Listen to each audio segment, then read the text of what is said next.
नमस्कार। अभी हमारे साथ सामने जो चेहरा देख रहे हैं, शिवनार पंचायत वार्ड नंबर 5 के अमित कुमार जी हैं। और हम सभी दर्शकों को बताना चाहते हैं कि ये जो है दिल्ली में, जो हमारे देश की राजधानी है, वहाँ पर 24 साल से रह रहे हैं। और इनका जो है दिल्ली विश्वविद्यालय के अंतर्गत करोड़ी मॉल कॉलेज आता है, उसमें हिस्ट्री विभाग के ये प्रोफेसर हैं। तो बहुत बड़े पद पर ये वहाँ पर आसीन हैं और हमारे शिवनार पंचायत के हैं। और इनको जो है कुछ रॉयल हिस्टोरिकल सोसाइटी, जो लंदन का एक संस्था है, उनके द्वारा इनको सम्मानित किया गया है। तो इसी विषय पर इनसे बातचीत करते हैं। दर्शक लोग सुनिए क्या कह रहे हैं। तो अमित जी, ये बताइए कि कितना साल से आप दिल्ली में रह करके ये सब काम कर रहे हैं आप? ऑलमोस्ट 23 साल हो गया है जी और पिछले 23 सालों से दिल्ली में रह रहे हैं। जी पहले वहीं से पढ़ाई की, ग्रेजुएशन से लेकर पीएचडी तक। जी। उसके बाद से लगातार दिल्ली विश्वविद्यालय में पढ़ाने का सौभाग्य मिला है और पिछले 15 सालों से मैं वहीं पढ़ा रहा हूँ। अच्छा, तो करोड़ी मॉल कॉलेज में आप 15 साल से सेवा दे रहे हैं, तो कौन सा काम किए आप जो आपको रॉयल हिस्टोरिकल सोसाइटी लंदन के द्वारा आपको सम्मान मिला? लगभग पिछले 20 वर्षों से, जब से मैंने पोस्ट ग्रेजुएशन किया था और पीएचडी में दाखिला लिया था, जी तब से लेके अभी तक लगातार अनवरत बहुत सारे इतिहास के जो विषय हैं, जी उन विषयों पे मैं लगातार कुछ ना कुछ रिसर्च करता रहता हूँ। जी और वो रिसर्च जो करता हूँ वो लगातार कहीं ना कहीं दुनिया भर के जर्नल्स में, दुनिया भर के जो बुक पब्लिशिंग एजेंसीज हैं वहाँ से छपती रहती हैं। जी तो इतिहास के क्षेत्र में जो मेरा योगदान रहा है आज तक का, जी जिसमें 3 किताबें और 25 से ज़्यादा दुनिया भर के बेशुमार जो बहुत ही माने हुए जर्नल्स हैं उनमें जो आर्टिकल्स छपे हैं, जी और मेरा लगातार जो इतिहास के साथ लगाव रहा है, मेरा जो इतिहास को जो मैंने अपना जीवन दिया अभी तक, जी उसी को सम्मानित किया गया है। जी और ये संस्था जो है, ये इतिहास के क्षेत्र में जी जितने भी बड़े काम होते हैं उसको ये मॉनिटर करती है, रॉयल हिस्टोरिकल सोसाइटी। जी और इसी संस्था ने मेरे काम को, जी। मेरे मेरे अभी तक के रिसर्च को सम्मानित किया है। आप लगभग 15 साल से वहाँ पर कार्यरत हैं, तो आपको लगा था कि आने वाला जो भविष्य है मेरा ऐसा रहने वाला है? कोई अपने भविष्य की परिकल्पना तो नहीं कर सकता है, लेकिन हाँ, इतना ज़रूर था कि मुझे अपने मेहनत पे और थोड़ी बहुत अपनी किस्मत पे भरोसा था। मुझे लगता था कि अगर आप सही इंटेंसिटी के साथ, सही मकसद के साथ मेहनत करते हैं तो आपको सफलता मिलती है और भाग्य का भी साथ मिल ही जाता है। तो कोशिश रही थी और ये, इसको मैं सफलता नहीं मानता हूँ। मुझे लगता है कि अभी जीवन में बहुत कुछ करना बाकी है। ये एक नई शुरुआत है, एक नया प्रोत्साहन है जो मिला है, जिसकी वजह से आगे और मेहनत करने की, और मुझे लगता है कि शायद मुझसे और ज़्यादा काम करवाने के लिए सम्मान दिया गया है। क्योंकि इंसान अनवरत कुछ ना कुछ काम करता रहता है और मुझे लगता है कि जीवन जब तक ख़त्म नहीं हो जाता तब तक आपको जीवन में संघर्ष करना होता है, और ये भी संघर्ष का एक इनाम है। आगे और संघर्ष जारी रहेगा। आपका जन्मभूमि शिवनार है, शिवनार आपका आना जाना लगा रहता है, तो इतना बड़ा सम्मान आपको मिला है, तो अपना मातृभूमि आकर के आपको कैसा लग रहा है?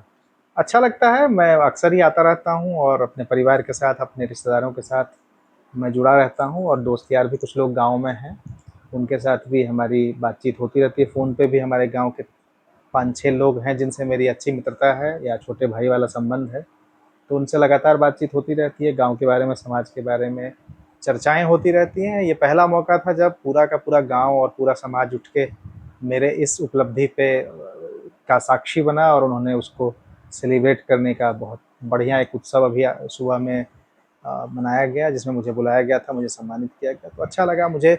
सबसे ज़्यादा जो अपार हर्ष हुई ये बात देख के कि पहली बार इस गांव में या इस तरह के माहौल में शिक्षा को लोग लेके इतनी सजगता है। आज के पहले मैं जब भी आता था यहाँ पे, तो जो अशिक्षा को लेके ज़्यादा सजगता थी, पॉलिटिक्स को लेके या बाकी की चीज़ों को लेके लोग ज़्यादा गंभीर रहते थे। पर शिक्षा को लेके पहली बार इतनी सजगता होगी, लोग इतने ज़्यादा बेचैन होंगे शिक्षा और शिक्षक के बारे में जानने के लिए, और एक शिक्षक को ये सम्मान मिलना मतलब देश को सम्मान मिलना है। तो मुझे तो लगता है कि ये मेरे लिए बहुत ही गर्व का विषय है। आगे आप करोड़ी मॉल कॉलेज दिल्ली विश्वविद्यालय में सेवा दे रहे हैं, आगे की क्या रणनीति है आपकी? एक शिक्षक की कोई रणनीति होती नहीं, शिक्षक का काम पढ़ना और पढ़ाना है। जी तो अनवरत जब तक मैं रिटायर नहीं, ऑफिशियली रिटायर नहीं हो जाता, हालाँकि ऑफिशियली रिटायर मैं तब होऊँगा जब ये ज़िंदगी ख़त्म हो जाएगी, बट हाँ, जब तक मैं सेवा में हूँ 2050 तक, जी और उसके बाद 5 साल और 2055 तक, तो जी 2055 तक अगर ज़िंदा रहा तो यही काम करता रहूँगा, पढ़ूँगा, पढ़ाऊँगा, अपना परिवार का, समाज का, देश का, जो भी मेरे से भला हो सकता है या मेरे द्वारा कुछ अगर मेरा योगदान हो सकता है जिससे कि देश का भला हो, समाज का भला हो, तो करने की कोशिश करूँगा। एक शिक्षक की जो प्राथमिकताएँ होती हैं बहुत ही सीमित होती हैं। वो प्राथमिकताएँ हैं कि जो भी हमारे क्लासरूम में आता है जी या जो भी हमसे जुड़ता है, जी हमारा काम है उनको सही मार्गदर्शन देना। पढ़ाना एक अलग विषय है कि पढ़ाते आप सब्जेक्ट को हैं और पढ़ाते आप बेसिकली करिकुलम को हैं, सिलेबस को हैं। जी लेकिन एक शिक्षक की भूमिका सिर्फ क्लासरूम तक सीमित नहीं होती है। शिक्षक हमेशा विद्यार्थी और समाज के बीच की कड़ी होता है। अगर शिक्षक मजबूत है, शिक्षक अगर समझदार है, शिक्षक अगर गुणवान है, तो वो विद्यार्थियों में भी वो गुण अपने आप आ जाते हैं और वो फिर समाज के लिए, देश के लिए बहुत अच्छा काम करता है। शिवनार के बहुत सारे युवा हैं 20 से 25 बरस के, और हमारे आसपास के भी, जो अभी शिक्षा के क्षेत्र में, अपने भविष्य के क्षेत्र में संघर्ष कर रहे हैं, चाहे पटना में रह के हों, चाहे दिल्ली में रह के हों, तो उनको आप क्या संदेश देना चाहेंगे? संदेश बहुत ही साफ है, मेहनत करते जाएं, अपने अपने जो उनके जो काबिलियत है उस पर यकीन रखें, अपने को कभी हारने ना दें, जुनूनी रहें, हठ पाल लें जीवन में कि मुझे कुछ करना है तो करना है, और एक फोकस तरीके से अच्छी प्लानिंग के साथ आगे बढ़ें। और मुझे लगता है कि उसके बाद उनको कोई रोक नहीं पाएगा। भाग्य का साथ मिला, माँ बाप, परिवार, दोस्त, भाई सबका आशीर्वाद रहा, शुभकामनाएं रहें, तो मुझे लगता है कोई भी कड़ी बची नहीं है। जहाँ तक बात है कंट्रीब्यूट करने की समाज को, तो मेरा ये हमेशा से रहा है कि कोई भी इस गांव का, समाज का आदमी जब भी मुझसे संपर्क करता है पढ़ाई लिखाई के संबंध में, जी तो मैं उसके लिए हमेशा तैयार रहा हूँ। दिल्ली में जो भी लोग मेरे घर पे आए हैं या मेरे पास आए हैं, जी 4-5 लोग हैं जो अभी तक सक्सेस स्टोरी रहे हैं मेरे टच में आके और मेरे साथ बातचीत करके। जी आगे भी किसी भी बच्चे को पढ़ाई संबंधित कोई भी सलाह की ज़रूरत है, मार्गदर्शन की ज़रूरत है, मदद की ज़रूरत है, जी तो मैं उसको करने के लिए खुद को गौरवशाली समझूंगा। बहुत ही मैं खुशनसीब मानूंगा खुद को कि लोग मेरे पास आएँ। और मैं तो हमेशा मेरी ये चाहत रहती थी कि मैं कैसे अपने गाँव को, समाज को जो मुझे मिला है वो मैं कैसे वापस दे पाऊँ। तो आज के बहाने शायद लोगों ने मुझे जाना, समझा, या मैंने भी लोगों को जानने समझने की कोशिश की। तो मुझे लगता है आने वाले समय में जो भी मेरे पास संभावनाएँ आएँगी और जो भी बच्चे मार्गदर्शन चाहेंगे उनके लिए मैं हमेशा तैयार हूँ।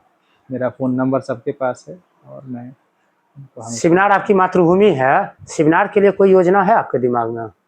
योजनाएँ तो बहुत सारी हैं, बट वो दिक्कत ये है कि एक शिक्षक के पास सिर्फ़ योजनाएँ होती हैं। जी वो सबसे बड़ी बात है फंडिंग।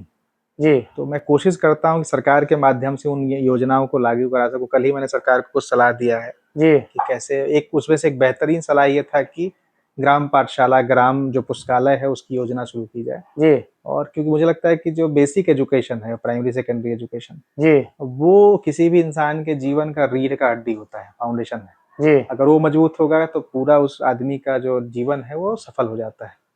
तो मेरी योजना ये है आने वाले समय में जब भी थोड़ा मैं फाइनेंशियली और स्टेबलिस्ट होऊँगा या कभी मुझे अगर उस तरह के स्पॉन्सर्स मिले, जी तो शिक्षा के जो बहुआयामी संसाधन हो सकते हैं, स्कूल, कॉलेजेस, जी जी उसको खोलने की मेरी हार्दिक इच्छा है आने वाले समय में, और मैं करूँगा। मुझे ऐसा पूरा यकीन है अगले 10 सालों में जी इस गाँव में एक आधा हाई स्कूल, बड़ा बड़ा स्कूल पब्लिक फंडेड होगा, जी बट उसमें जो गरीब बच्चे होंगे उनकी फ्री शिक्षा की भी सुविधा दी जाएगी। मैं इसके लिए प्रयास कर रहा हूँ। बहुत सारे पॉलिटिशियंस, बहुत सारे इंडस्ट्रीज से मेरी बातचीत चल रही है।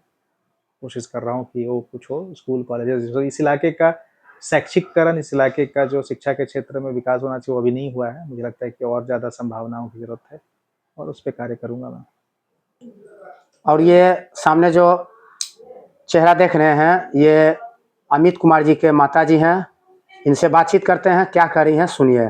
तो माता जी ये बताइए, आज अमित कुमार जी आपके जो पुत्र हैं, उनको यह पुरस्कार और पूरे गांव में सम्मान मिला है, आपको कैसा लग रहा है? बहुत खुशी लग रही है।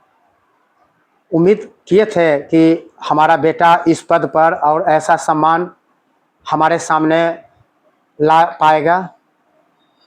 उम्मीद तो सब करता है, बच्चा उस लायक होता है तब न। तो आज क्या लग रहा है कि बहुत खुशी लग रही है। आने वाला समय जो है इस खुशी से और बढ़िया खुशी मिलने का संभावना लग रहा है आपको? हाँ, और आज शिवनार में अमित कुमार जी का जो सम्मान मिला है, तो वो पूरा माहौल देख कर करके कैसा दिल लग रहा है? बहुत खुशी लग रही है। चलिए दर्शक लोग, तो यहाँ आज हम शिवनार पंचायत के वार्ड नंबर 5 के अमित कुमार जी के आवास पर आए हुए थे, और इनके तस्वीर में देख सकते हैं सभी परिवार के सदस्य के लोग यहाँ पर मौजूद हैं। कुछ रिश्तेदार भी दूर से आए हुए हैं, और इनको जो है रॉयल हिस्टोरिकल सोसाइटी लंदन के द्वारा पूरा सम्मान दिया गया है।